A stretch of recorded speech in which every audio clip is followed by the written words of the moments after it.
And this is the introduction to the book, Love Lifted Me, my testimony. I started writing this book around the year 2000 or so. And this is 2026. But I just left it sitting on a shelf. I am a new Christian, and I've found the love of my life. Let me tell you about him. He is the sweetest person. He is funny and cool, strong, and dead serious too. I found him on a Saturday night, the night before Easter 1999. I should say that he found me. I went to a passion play that night, which is the reenactment of the life, death, and resurrection of Jesus Christ. I was so miserable when I arrived at the church that night. I really didn't want to live anymore.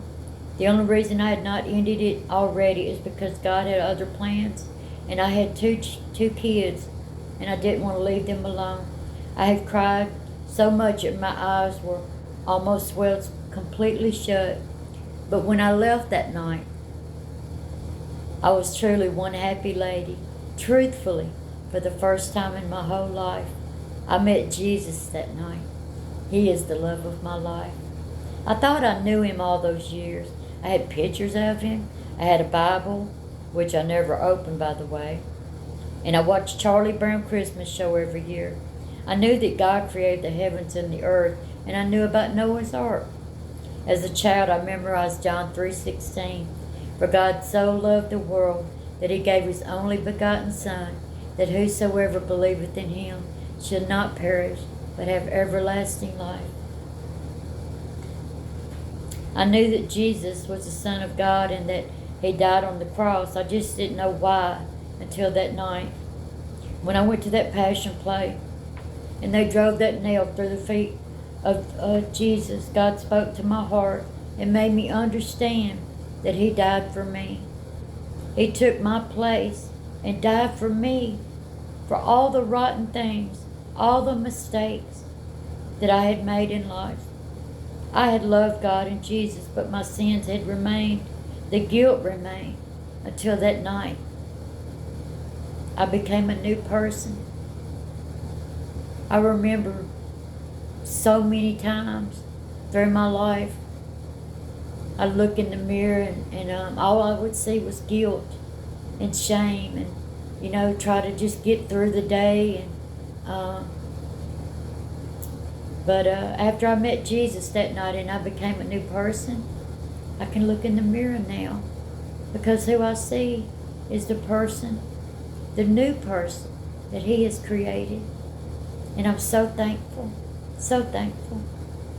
He would not have sent his only begotten Son to die on the cross had there been another way. John 14:6, Jesus said, I am the way, the truth, and the life. No man cometh to the Father but by me. He gave us his very best. Give your heart and your life to him right now. Don't waste another minute. I finally found out what life is all about, and it's about knowing God and his Son, Jesus Christ, personally, and living a beautiful, fulfilled, happy life on this earth. It's almost like being taken back to the Garden of Eden. Everything became new. The sky was bluer, the trees were greener, the grass was greener. I was so happy to be born again. I want to tell everyone the good news. Jesus saves. He really does. So trust in him today. Go to the cross. Leave your sins there, your mistakes, the failures, even if it's just one. He still would have come to die for you because that's the only way to get us back to the way we were really intended to be in the Garden of Eden.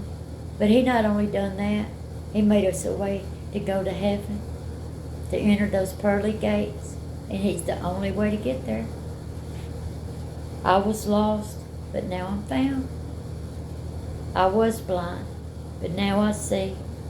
The last few years have been the best of my life, and the rest I wouldn't even call it living, except for my children. They were my gift.